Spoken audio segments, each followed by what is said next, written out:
Other effects. औज़ुबिल्लाहिमिनश्शैतानिर्रजीम बिस्मिल्लाहिर्रहमानिर्रहीम। आज हमने पढ़ना है बेटा पेज नंबर 48 से एस्ट्रोजन हार्मोन। ठीक है बेटा, ये एस्ट्रोजन और प्रोजेस्टेरोन फीमेल सेक्स हार्मोन्स हैं, ये हम पढ़ रहे हैं बेटा। बड़ा इंटरेस्टिंग हार्मोन्स हैं, ये आपको मज़ा आएगा पढ़ के। इससे पहले हमने टेस्टोस्टेरोन पढ़ा था, वो था मेल सेक्स हार्मोन। एस्ट्रोजन और प्रोजेस्टेरोन क्या हैं? फीमेल सेक्स हार्मोन्स हैं। तो ये भी मुख्तलिफ चेंजेस फ़ीमेल में लेके आते हैं बेटा। ये क्या क्या तब्दीलियाँ लाते हैं, इनका इंट्रोडक्शन क्या है, इनमें कितने कार्बन होते हैं, तो ये सारा का सारा हम पढ़ते हैं। तो बेटा जो बच्चे नए आते हैं मेरे चैनल पे, उनसे गुजारिश है कि वो चैनल को सब्सक्राइब किया करें, अपने दोस्तों के साथ शेयर किया करें। ये हमारे फार्मेसी टेक्नीशियन कैटेगरी बी के फर्स्ट पार्ट के लेक्चर्स चल रहे हैं बेटा।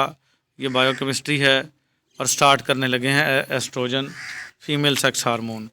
Oestrogen is a female sex hormone.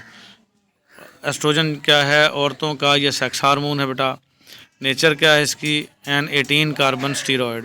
इसमें कितने कार्बन होते हैं? 18। इससे पहले जो टेस्टोस्टेरोन था उसमें कितने थे? 16 कार्बन थे। कितने थे? 16 कार्बन थे। जिसने नहीं पढ़ा तो बेटा वो देख सकता है, पिछला लेक्चर सुन सकता है। सॉरी 16 नहीं थे, सॉरी 19 कार्बन थे। इसमें कितने? 18। उसमें कितने थे? 19 कार्बन थे। ये याद रख लेना आपने बेटा। स्ट्रक्चर क्या है ये देखें, स्ट्रक्चर नीचे बना हुआ है एस्ट्रोजन का। ये एस्ट्रोजन का जो स्ट्रक्चर है, किसी का भी स्ट्रक्चर है ना बेटा, तो आपके एग्जामिनेशन पॉइंट ऑफ व्यू से इतना इंपॉर्टेंट नहीं है, ये नहीं बनवाते। अगर कोई बच्चा बनाना चाहे जिसने एफएससी वगैरह कर रखी है तो वो बना सकता है, अदरवाइज़ कोई इतना ज़्यादा ज़रूरी भी नहीं है। टाइप्स क्या है बेटा? The naturally occurring estrogen is 3 types. जो कुदरती तौर पर एस्ट्रोजन पाया जाता है उसकी 3 किस्में हैं। 17 बीटा, एस्ट्रेडियल, एस्ट्रोन और एस्ट्रियोल। ये 3 नाम हैं इसके, कुदरती तौर पर पाए जाते हैं ये एस्ट्रोजन हार्मोन। काम क्या करता है बेटा? एक्शन ऑफ एस्ट्रोजन, एस्ट्रोजन के काम। Effect on reproductive system. Reproductive system क्या होता है? निज़ाम तौलीद, बच्चा पैदा करने का निज़ाम। तो जो वजाइना है फ़ीमेल की, वजाइना सबको ही पता है बेटा, जो जहाँ से बच्चा पैदा करने का निज़ाम, जहाँ से बच्चा डिलीवर होता है उसको क्या कहते हैं? वजाइना कहते हैं। तो उसके अंदर ये क्या एस्ट्रोजन काम करता है? जब छोटी बच्चियाँ होती हैं, बच्चे होते हैं, तो बेटा उनकी वजाइना का साइज़ छोटा होता है। तो जब जैसे ही बलूगत को पहुँचती हैं, बड़ी होती हैं, तो उनकी वजाइना का साइज़ बड़ा हो जाता है। तो increase the size of vagina, vagina का साइज़ बढ़ाता है कौन? Estrogen hormone. Cause enlargement of musculature of walls of the vagina. जो वजाइना की वाल्स हैं, दीवारें हैं, उसके अंदर जो मसल्स हैं उनकी तादाद को बड़ा करता है, बढ़ाता है। ठीक है, नरम करता है उसको। Change the simple cuboidal epithelium to stratified epithelium. जो अंदर की जिल्द होती है बेटा वजाइना की, वो सिंपल क्यूबॉइडल होती है, तो उसको क्यूबॉइडल से स्ट्रेटिफाइड एपिथेलियम में तब्दील कर देता है। Which is more resistance to trauma and infection. जो ज़्यादा मज़ाहमत है ट्रॉमा से भी और इन्फेक्शन से भी। ट्रॉमा कहते हैं चोट को बेटा। आपने बहुत सारी उसके साथ एक्टिविटीज़ करनी होती हैं, बच्चा पैदा करने के लिए पेनिट्रेशन भी करनी पड़ती है, सेक्स भी करना पड़ता है, तो अंदर जो है वो चोट भी लग सकती है। चोट को क्या कहते हैं? ट्रॉमा।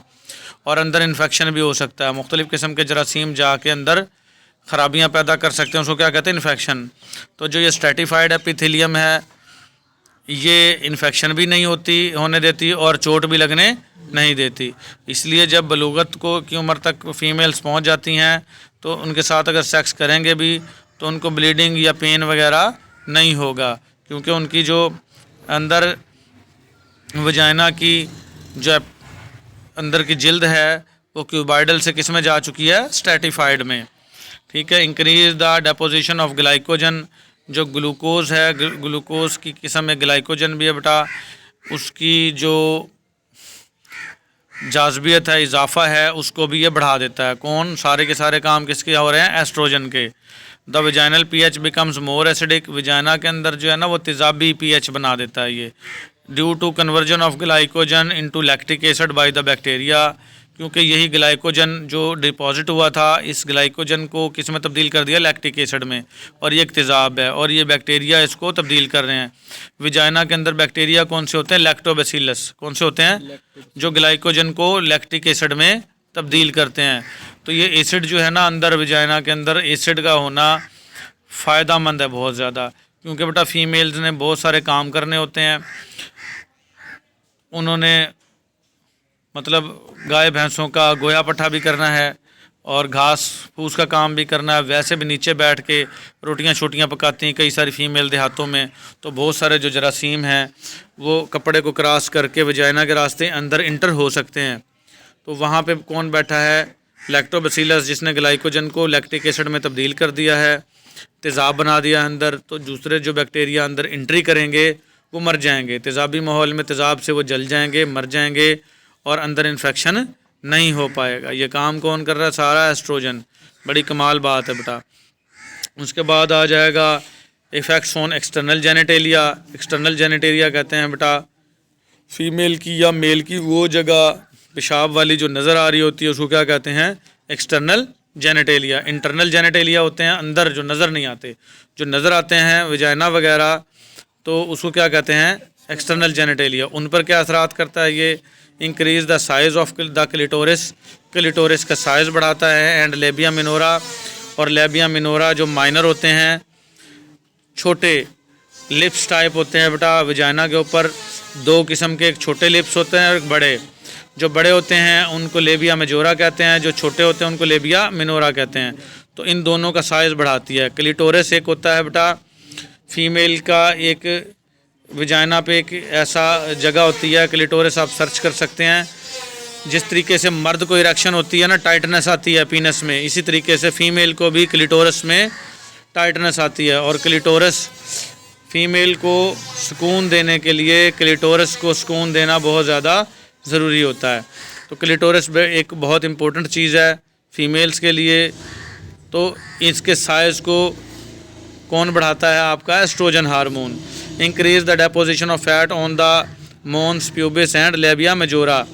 जो लेबिया मेजोरा मैंने अभी बताए थे, जो बड़े वाले लिप्स टाइप हैं वजाइना के ऊपर, उनके अंदर फैट यानी चर्बी का जमा होना, वो मोटे हो जाते हैं और नरम और गुदास से हो जाते हैं, जिसकी वजह से वजाइना जो है वो कवर है वजाइना का समझ लो, और वो ढपी हुई होती है। तो बड़े जो लिप्स टाइप हैं उनको लेबिया मेजोरा कहते हैं। उनके ऊपर जो फैट जो है वो जमा हो जाती है। और मोन प्यूबिस, जो ये सामने वाली जगह है पेट से नीचे नाफ वाली, इसको प्यूबिस कहते हैं। जहाँ पर बाल होते हैं प्यूबिक हेयर कहते हैं उनको, वहाँ पर भी चर्बी आ जाती है और वो भी नरम गुदाज और मोटी हो जाती है फीमेल्स की। ठीक हो गया। तो यहाँ पर चर्बी का बढ़ना भी किसकी वजह से हो रहा है, ये भी एस्ट्रोजन हार्मोन की वजह से। फिर इफ़ेक्ट ऑन सर्विक्स, सर्विक्स पर क्या असरात करती है बेटा, जो सामने वाली जो वजाइना के बाद और बच्चादानी के दरमियान की जो नाली है, वजाइना और बच्चादानी के दरमियान की जो नाली है उसको सर्विक्स कहेंगे। उस पर क्या असरात करता है ये, cause slight enlargement of the cervix, cervix की भी हल्की सी बढ़ोतरी करवाता, बढ़ा देता है। क्योंकि बच्ची जब छोटी होती हैं तो वो ये नाली छोटी होती है, और जब बड़ी हो जाती हैं तो ये नाली थोड़ी सी बढ़ जाती है। और वो किसकी वजह से हुआ, एस्ट्रोजन हार्मोन की वजह से। एपिथीलियम बिकम स्ट्रेटिफाइड, और एपिथीलियम जो है वो स्ट्रेटिफाइड हो जाएगी इसकी भी। पीछे भी मैंने बताया था कि एपिथीलियम क्या हो जाएगी, क्यूबाइडल से स्ट्रेटिफाइड। तो इसकी भी एपिथीलियम क्या हो जाएगी, स्ट्रेटिफाइड। एपिथीलियम कहते हैं बेटा अंदर वाली जो पहली जिल्द है उसको क्या कहेंगे, epithelium.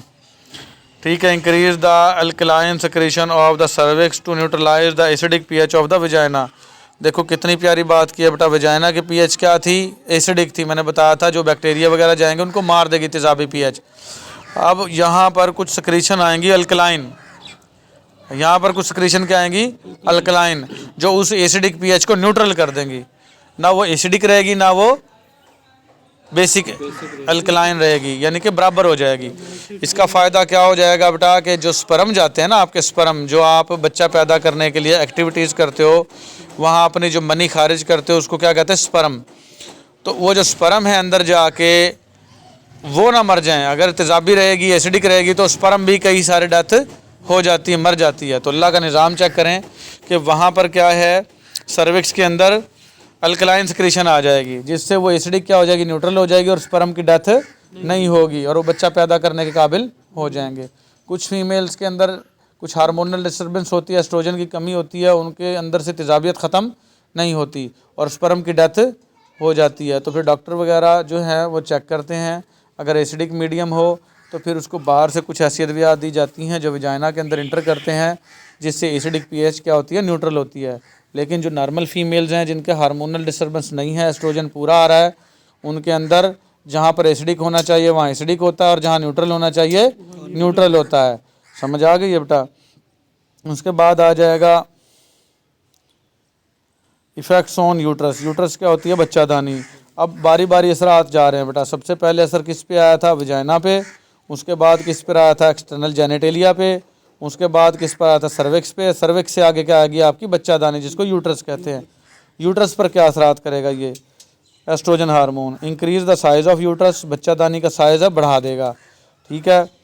Change the cuboidal epithelium to columnar epithelium. अब इसकी क्यूबाइडल एपिथीलियम को किस में बनाया है, कॉलमनर। पहले क्या बनाया जा रहा था, स्ट्रेटिफाइड, अब क्या बना रहा है, कॉलमनर एपिथीलियम बनाया जा रहा है। Cause growth of uterine glands.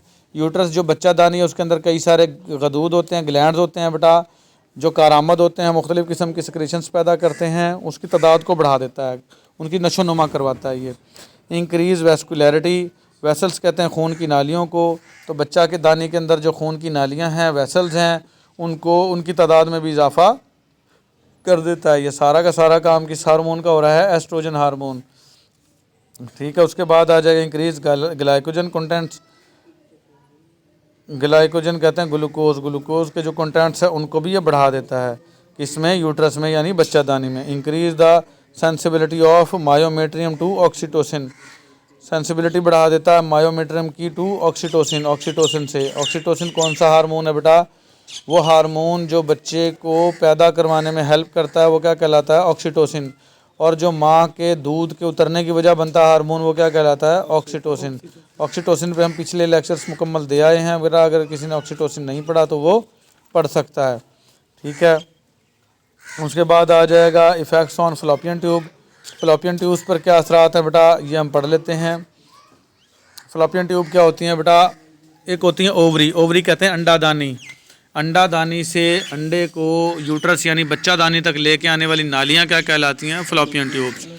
अंडादानी से बच्चादानी तक एग को लेके आने वाली नालियाँ फ़्लॉपियन ट्यूब्स कहते हैं। इनका दूसरा नाम यूट्राइन ट्यूब भी होता है। फ़्लॉपियन ट्यूब का दूसरा नाम यूट्राइन ट्यूब है, क्योंकि यूट्रस के साथ जुड़ी होती हैं और एक साइड से ओवरी के साथ जुड़ी होती हैं, तो इसलिए इनको यूट्राइन ट्यूब भी कहते हैं। और फर्टिलाइजेशन इसी में होती है बेटा, इन ट्यूब के अंदर फर्टिलाइजेशन होती है। मेल जब इंटरकोर्स करता है फीमेल के साथ बेटा, मिलाप होता है उनका, तो स्पर्म को वो सर्विक्स तक छोड़ जाता है। कहाँ तक छोड़ जाता है, फिर स्पर्म दौड़ लगाते हैं और बच्चादानी को यानी यूट्रस को क्रॉस करते हुए कहाँ तक पहुँच जाते हैं, फ़्लॉपियन ट्यूब में। और उधर से एग भी कहाँ जाता है, फ़्लॉपियन ट्यूब में। स्पर्म और एग दोनों पहुँच गए और वहाँ पे जाके एग और स्पर्म का मिलाप हो जाता है, जिसको क्या कहते हैं, फर्टिलाइजेशन। फर्टिलाइजेशन भी फ़्लॉपियन ट्यूब में ही होती है। और फर्टिलाइजेशन होके अब उसको कहेंगे फर्टिलाइज्ड ओवम या जाइगोट कहेंगे। क्या कहेंगे, जाइगोट। और वो हरकत करता हुआ कहाँ आ जाएगा, आपका बच्चादानी में। और 9 माह के लिए स्टे करना होता है उसने। क्या करना होता, अगर फीमेल की शादी ना हुई हो, स्पर्म ना पहुँचें, तो वो एग ज़ाया हो जाता है। वरना बेटा वहाँ पर अगर उसकी फर्टिलाइजेशन हो जाए तो 9 माह तक स्टे करना है और बेबी को वहाँ पे डेवलप होना है। तो फ़्लॉपियन ट्यूब पर क्या असरात करेगा ये, काज the proliferation of glandular tissues. जो इसके अंदर गदूदों वाले टिश्यूज़ हैं, ग्लैंडुलर टिश्यूज़ हैं, उनकी प्रोलिफरेशन बढ़ा देता है। उसमें खून की और रतूबतों की आना जाना, खुराक का हर चीज़ क्या इजाफा कर देता है, ताकि एग को और स्पर्म को कोई नुकसान ना पहुँचे। वहाँ पर उसको खुराक और अच्छे से मिलती रहे, नरिशमेंट होती रहे उसकी। Increase the number and activity of ciliated epithelial cells. Cilia होते हैं बेटा, सिलिएटेड एपिथेलियल सेल्स। सीलिया होते हैं बारीक बारीक हेयर लाइक स्ट्रक्चर्स, बाल की तरह होते हैं। सीलिया अगर किसी ने देखने हैं तो पैरामीशियम एक जानवर है, उसको सर्च करें, उसके बाहर बारीक बारीक से हेयर लाइक स्ट्रक्चर नजर आएंगे, बहुत सारे, उनको क्या कहेंगे, सीलिया। सीलिया का काम क्या होता है बेटा, जो एग आया है उसको आगे धक्का देना, आहिस्ता आहिस्ता उसको मूव करवाना। और इतना नरम होता है जैसा कि आपके कंबल के या कालीन के बाल होते हैं ना, इस तरह से सीलिया होते हैं। एग को या स्पर्म को कोई नुकसान भी ना पहुँचे और वो आहिस्ता आहिस्ता आगे हरकत भी करता रहे। तो जो सीलिया की एक्टिविटी है उनकी तादाद में इजाफा कर देता है और उसकी एक्टिविटी को भी बढ़ा देता है एपिथेलियल सेल्स की। Help in fertilisation by using peristaltic contraction, peristaltic contraction को बढ़ाता है बेटा और फर्टिलाइजेशन की मदद करता है। एग और स्पर्म के मिलने में मिलाप में हेल्प करता है। पेरिस्टाल्टिक कंट्रैक्शन क्या होती है बेटा, ये भी समझना है लफ्ज़ बेटा। पेरिस्टाल्सिस कहते हैं एक लहर, जैसे आप खाना निगलते हो ना तो एक लहर है जो आपके खुराक की नाली एसोफेगस, मैदे, छोटी आंत, बड़ी आंत से होती हुई और खाने को नीचे की तरफ धक्का मारती जाती है, उसको क्या कहते हैं, पेरिस्टाल्सिस। क्या कहते हैं, यही पेरिस्टाल्सिस कभी उल्टी होना शुरू हो जाए तो खाना बाहर आ जाता, उल्टी आ जाती है बंदे को, ये पेरिस्टाल्टिक मोमेंट है। ये पेरिस्टाल्टिक मोमेंट ना कई जगह पे होती है, तो यहाँ फ्लैपियन ट्यूब में भी होती है पेरिस्टाल्टिक मोमेंट। पेरिस्टाल्सिस ने क्या करना है बेटा, अंदर से इस एग को और स्पर्म को खींचना है, कॉन्ट्रैक्ट करना है, सक करना है अपनी तरफ, एक दूसरे की तरफ करना है। मतलब उधर से एग को खींचेगा, दोनों को मिलाएगा, और उधर से स्पर्म को खींचेगा ताकि दोनों मिल जाएं और उनकी फर्टिलाइजेशन हो जाए। तो ये एस्ट्रोजन हार्मोन ही फ्लैपियन ट्यूब के अंदर पेरिस्टाल्टिक कॉन्ट्रैक्शन को वजह बनेगा ताकि फर्टिलाइजेशन में हेल्प हो सके। फिर आ जाएगा ओवरीज। ओवरीज क्या है बेटा, अंडादानी, जहाँ पर एग बनता है उसको क्या कहते हैं, अंडादानी यानी ओवरीज। ओवरीज पर क्या असरात करता है ये, अब ये एस्ट्रोजन हार्मोन इनहिबिट रोक देगा। इनहिबिट का मतलब क्या है, LH hormone and FSH hormone. FSH hormone, LH hormone क्या है, luteinizing hormone, and FSH hormone क्या है, फॉलिकल स्टिमुलेटिंग हार्मोन। इनकी सिक्रीशन को रोक देगा, ठीक है, by negative feedback mechanism. Negative feedback mechanism के तहत इनको रोक देगा, जब यानी कि जब फर्टिलाइजेशन हो जाएगी कि अब एग आगे ना आए, अब आगे एग ना बढ़े, कोई नया एग ना बने, क्योंकि अब पहले ही बच्चा पैदा होने के सारे चांसेस बन चुके हैं, बच्चा माँ के पेट में पल रहा है, अब एग की ज़रूरत नहीं है। देखिए कितना प्यारा निज़ाम है। और माँ जब बच्चे को दूध भी पिला रही होती है तब भी यही काम हो रहा होता है। ये जो माँ का दूध पिलाना है बेटा, ये भी एक जो कुदरती वक्फा है बच्चों की पैदाइश के दौरान में, ये एक उसका भी तरीक़ाकार है। तो माँ जब तक बच्चे को दूध पिलाती रहती तब भी ये सिस्टम होता रहता है, लेकिन कईयों का नहीं भी होता, जिनकी हार्मोनल डिस्टर्बेंस है उनको हमल हो जाता है, तो एहतियात कुछ लोग करते हैं।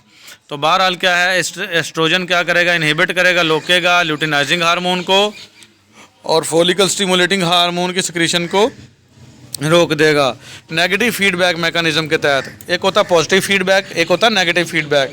किसी चीज़ को बढ़ाना है तो पॉजिटिव फीडबैक, किसी चीज़ को कम करवाना है तो नेगेटिव फीडबैक। तो यहाँ रुक रहा है, इनहिबिट हो रहा है, तो ये क्या हो जाएगा, नेगेटिव फीडबैक हो जाएगा।